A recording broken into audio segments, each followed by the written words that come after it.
नमस्कार, मैं हूं आपके साथ आस्था कौशिक। उत्तरकाशी की द्रौपदी डांडा में आए बर्फीले तूफान से अब तक 26 ट्रेनीज पर्वतारोहियों के शव बरामद किए जा चुके हैं। एक ऐसे ही सफर पर कुछ वक्त पहले न्यूज 18 की टीम भी निकली थी, ये जानने के लिए कि जहां ये तूफान आया उन जगहों तक पहुंचने के लिए किस तरह के हालात से जूझना पड़ता है। बर्फीले तूफान, खतरनाक ग्लेशियर्स, कच्चे पत्थर जो कभी भी खिसकना शुरू कर देते हैं, इन सभी चुनौतियों को पार कर द्रौपदी डांडा जैसी जगह पर पहुंचा जाता है जहां शुरू होता है पर्वतारोहियों का असली इम्तिहान। हमारी ग्राउंड रिपोर्ट में भी आपको कुछ ऐसा ही मंजर और सफर देखने को मिलेगा।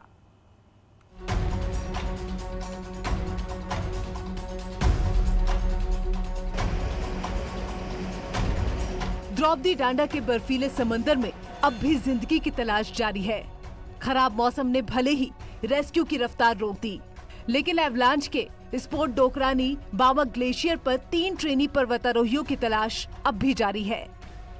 टांडा में एवलांच आने के बाद जो हादसा हुआ था उसको 5 दिन पूरे हो गए। 5वें दिन 7 शवों को रेस्क्यू किया गया है। इस समय हम मातली हेलीपैड पे मौजूद हैं। हम आपको दिखा सकते हैं, ये LH हेलीकॉप्टर है जिसने सुबह 7 शवों को रेस्क्यू करके लाया था। अपडेट इस समय यह है कि सुबह 9 बजे ये हेली 7 शवों को लेके आया था। उसके बाद मौसम खराब रहा और मौसम खराब के बाद बिल्कुल भी हेली द्वारा रेस्क्यू नहीं किया गया और पैक कर दिया गया है हेलीकॉप्टर को। उत्तरकाशी में बर्फ के जिस समंदर में कई जिंदगियां दफन है, द्रौपदी डांडा में जिस बेस कैंप के पास एवलांच आया वो जगह करीब 17,500 फीट की ऊंचाई पर है। इस ट्रैक की चढ़ाई सिर्फ ट्रेन्ड माउंटेनर्स ही कर पाते हैं। साल 2017 में न्यूज 18 की टीम भी ठीक ऐसी ही चढ़ाई पर निकली थी, लेकिन तब हमारा टारगेट केदार ताल का ट्रैक था। आज हम इन तस्वीरों को सिर्फ इसलिए दिखा रहे हैं ताकि आप समझ सकें कि द्रौपदी डांडा में गए माउंटेनर्स को किन हालातों का सामना करना पड़ा होगा।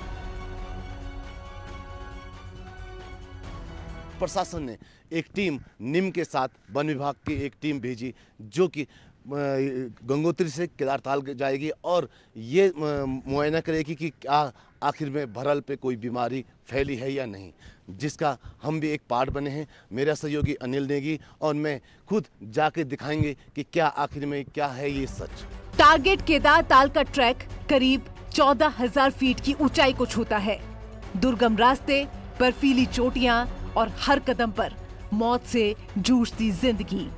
इस सफर पर आपको ठीक वैसी ही तस्वीरें दिखेंगी जैसे हालात द्रौपदी डांडा के बेस कैंप को फतह करने के दौरान आते हैं। हम लोग अभी गंगोत्री धाम में और गंगोत्री धाम से अब हम निकलेंगे केदार ताल की ओर। केदार ताल करीब 16,000 फीट के पे है और क्योंकि आजकल मौसम भी बिल्कुल बर्फबारी है चारों तरफ, आप यहीं से देख सकते हैं गंगोत्री में पूरी ही चारों तरफ से बर्फबारी है और जिस एल्टीट्यूड पे हम पहुंचेंगे वहाँ करीब -में ही टेम्परेचर होगा। द्रौपदी डांडा में हर तरफ बर्फ के पहाड़ हैं। ठीक इसी तरह केदार ताल में भी हमें कई फीट बर्फीले मैदानों से होकर गुजरना पड़ा, इसीलिए जरूरी था कि तैयारी दुरुस्त हो। जिस एरिया में हम जाएंगे अपना जो केदार ताल है वहाँ पे में भी हमको 3 से 4 फीट बर्फ़ मिल सकती है। तो उसके लिए क्या क्या हमारी तैयारी होनी चाहिए, क्या क्या हमारा क्लोथिंग वगैरह होना चाहिए, ये क्लोथिंग हमारे पास भी है। ये आप साफ तौर पे देख सकते हैं क्योंकि अब अगर कहीं हाई एल्टीट्यूड पे जाएं तो ये रक्षक है। रक्षक नाम इसलिए है क्योंकि ये आपकी रक्षा करता है। इसमें पूरा आपके वस्त्र से लेकर आपका एक खाना भी आप साफ तौर पे देख सकते हैं। ये दिन का लंच भी हमने पैक कर दिन के लिए पैक लंच जा रहा है। तमाम तैयारियों को दुरुस्त करने के बाद न्यूज 18 की टीम गंगोत्री से केदार ताल की तरफ बढ़ी। हमारे साथ सफर में नेहरू पर्वतारोहण संस्थान के 2 पर्वतारोही और फॉरेस्ट विभाग के 2 अधिकारी शामिल थे। गंगोत्री से अब हमारा दल रवाना हो चुका है। अब हम यहाँ से निकलेंगे और ये जो सामने की पहाड़ियाँ क्रॉस करते हुए हम अमूमन सर हम कब तक केदार ताल तक पहुँच पाएंगे अगर हम बात करें? केदार ताल तो हम लोग कल शाम तक ही पहुँच पाएंगे।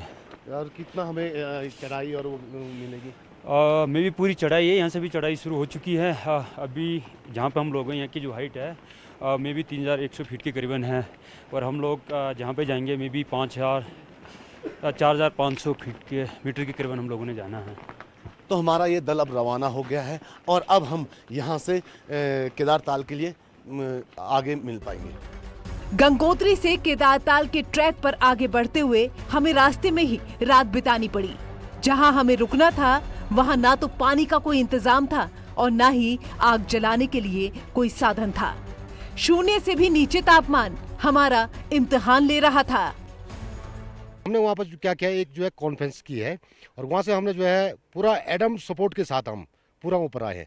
हमने जो है एक बैकअप टीम भी रखी है नीचे गंगोत्री में, ताकि जो भी अगर कोई प्रॉब्लम होती है तो हम यहाँ से जो है, हमारे पास जो है यहाँ पर एक जो है साधन भी है, शट भी हमारे पास है, ताकि जो है किसी भी कोई प्रॉब्लम होती है तो हम जो है नीचे जो है बात कर सकते हैं।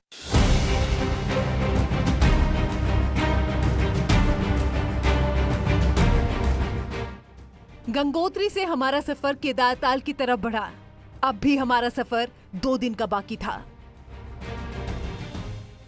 बर्फीले रास्तों पर बढ़ते हुए हमारी टीम के पांव लड़खड़ा रहे थे, लेकिन उस जगह तक पहुंचने की चाहत कम नहीं हुई थी जिसके बारे में स्वर्ग जैसा होने का दावा किया जाता है। केदारताल से वापसी हम बहुत ही टफ रास्ते थे। मैं और मेरे सहयोगी अनिल लेगी और हमारी पूरी टीम बहुत ही मुश्किलों से अभी हम जो हमारा बेस कैंप था हम वहां पहुंच पाए हैं।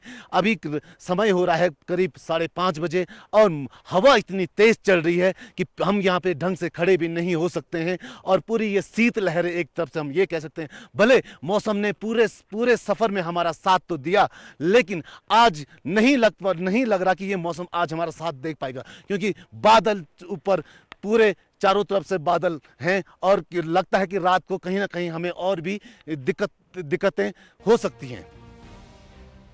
गंगोत्री से केदारताल की तरफ बढ़ते हुए शीत कंदराओं में तपस्या करते हुए साधुओं को देखकर हम सभी चौंक गए थे।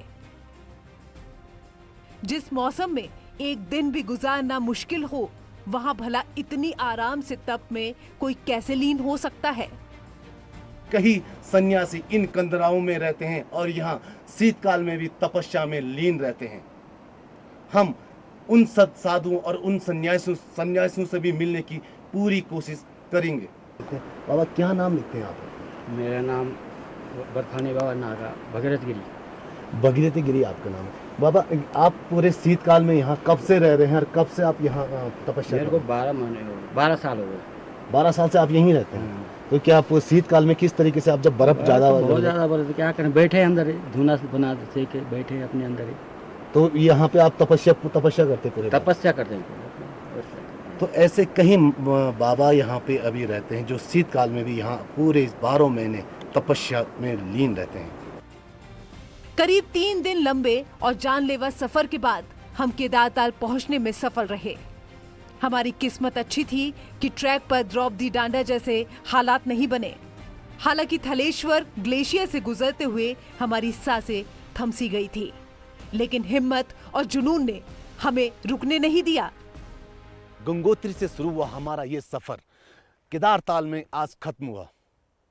पूरे रास्ते में कई दिक्कतें हमको भी आई, बर्फ ने भी हमारे बाधा बनने की कोशिश की, लेकिन हम अपनी मंजिल को आगे बढ़ते रहे। करीब 6 दिन के सफर के बाद हमारी टीम वापस सकुशल गंगोत्री धाम लौटने में सफल रही। गंगोत्री से नीचे उतरते ही खतरा काफी कम हो जाता है, क्योंकि यहाँ से रिहायशी इलाके शुरू हो जाते हैं। लेकिन इस पूरे सफर में हमें कई बार बर्फीले तूफानों का सामना करना पड़ा, जो हर कदम पर मौत का सामना करा रहा था। ठीक वैसे ही हालात बनते बनते बचे जैसे द्रौपदी डांडा में है। ये सफर जो गंगोत्री से शुरू हुआ था, मेरे साथ NIM फॉरेस्ट और मेरे साथ सबसे बड़ी टीम थी इन बहादुर सिपाहियों की, जिनके कारण हमने गंगोत्री से और केदारताल तक का ये सफर पार किया। बारिश शुरू हुई, लेकिन आपने देखा होगा कि किस तरीके से हम इन पहाड़ियों पे, इन बर्फीली पहाड़ियों पे पूरे साहस से अपने इन पहाड़ियों पे आगे बढ़े हैं। हमने पूरी साहस से, पूरा एडवेंचर से हमने इन पहाड़ियों को फतह किया है। गंगोत्री से केदारताल के लिए शुरू हुआ हमारा ट्रैक वापस गंगोत्री में खत्म हो गया। हम खुशकिस्मत थे कि कोई बर्फीला तूफान मुसीबत नहीं बना, लेकिन द्रौपदी डांडा में हादसे वाले दिन हालात ऐसे नहीं थे। द्रौपदी डांडा में करीब 41 माउंटेनर्स की टीम, शायद उनकी संख्या ही मुसीबत बन गई। एक्सपर्ट मानते हैं कि इतने लोगों की मौजूदगी से पहाड़ों पर वाइब्रेशन हुआ होगा और इसी के बाद द्रौपदी डांडा में बर्फीला तूफान आया। मिला के 15 शव वहां पे है। 15 शवों को लाने की कोशिश अब कल ही शुरू हो पाएगी और इसमें 3 जो लोग लापता है उनके लिए भी रेस्क्यू कार्य गतिमान है वहां पे। पर कुल मिला के जो मौसम है वो लगातार बाधा डाल रहा है, जिसके कारण आज रेस्क्यू ऑपरेशन दिन भर नहीं हो पाया। बेस कैंप पर जिंदगी की तलाश में गई रेस्क्यू टीम को अब तक सिर्फ मौत का मंजर ही नजर आया। शनिवार को भी 7 शव हेलीकॉप्टर से मताली पहुंचाए गए। अब तक 26 ट्रेनीज और पर्वतारोहियों के शव बरामद हो चुके हैं, जबकि सफेद समंदर में लापता 3 ट्रेनीज के बचने की भी कोई उम्मीद नजर नहीं आती। हालांकि चमत्कार की उम्मीद हर किसी को है, लेकिन हमने जो बर्फीले सफर की ग्राउंड रिपोर्ट आपको दिखाई, उन तस्वीरों को देखकर सहज अंदाजा लगाया जा सकता है कि मौत के सफेद समंदर में फिसलकर जिंदगी लौटना नामुमकिन सा है। उत्तरकाशी से न्यूज़ 18 के लिए सत्येंद्र बर्थवाल और बलबीर परमार की रिपोर्ट। वक्त एक ब्रेक का हो चला है, जल्द लौटेंगे, कहीं मत जाइएगा। आप देख रहे हैं